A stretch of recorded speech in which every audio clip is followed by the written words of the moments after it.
இந்த மாதிரி ஸ்டார்ட் பண்ணால் சண்டே அப்படியே அமோகமாக. நான் சின்ன குழந்தையா இருக்கும்போது சண்டேஸில் இந்த குழம்பு கொதிக்கிற ஸ்மெல்லில் தான் தூக்கமே எனக்கு கலையும். ஆனால் இப்போ நானே அதை செய்வேன்னு நினச்சி கூட பார்க்கல. பை த வே எங்கள் அம்மா கிட்ட எல்லா ரெசிபி கேட்டு சிக்கன் குழம்பு தான் செய்ய வந்தேன் இன்றைக்கி. எண்ணெய் ஊற்றி கடுகு போட்டு கருவேப்பிலை வெங்காயம் தக்காளிலாம் நல்லா வதக்கி சிக்கனையும் போட்டு வதக்கிக்கணும். இதை தண்ணி குழம்புனும் சொல்லலாம், இல்லை சோம்பேறி குழம்புனும் சொல்லலாம். தேவையான உப்பு போட்டுட்டு மிளகாத்தூளும் போட்டுட்டு நல்லா வதக்கி விட்டுருங்க. அந்த மிளகாத்தூளோட ரா ஸ்மெல் போகிற வரைக்கும் நல்லாவே வதங்கட்டும். அந்த கலரை பாருங்கள், செம்மையாக இருக்குல்ல.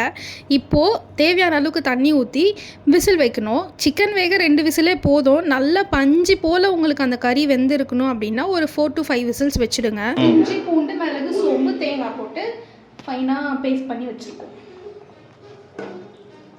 நான் சொன்ன அந்த மசாலாலாம் அரைச்சி போட்டிங்கன்னா 10 நிமிஷத்தில் குழம்பே முடிஞ்சிடும். நான் முட்டை தோசை எப்போவுமே இப்படி தான் போடுவேன். முட்டையில் குழம்பு ஊற்றி அடித்து போட்டிங்கன்னா சூப்பராக இருக்கும்.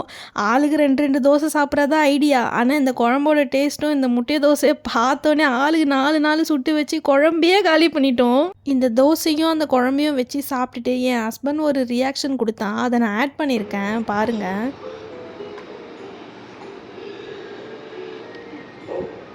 எப்படி இருக்கு? நாங்கள் இப்படி தான் எங்கள் சண்டேவை ஸ்டார்ட் பண்ணோம். பை.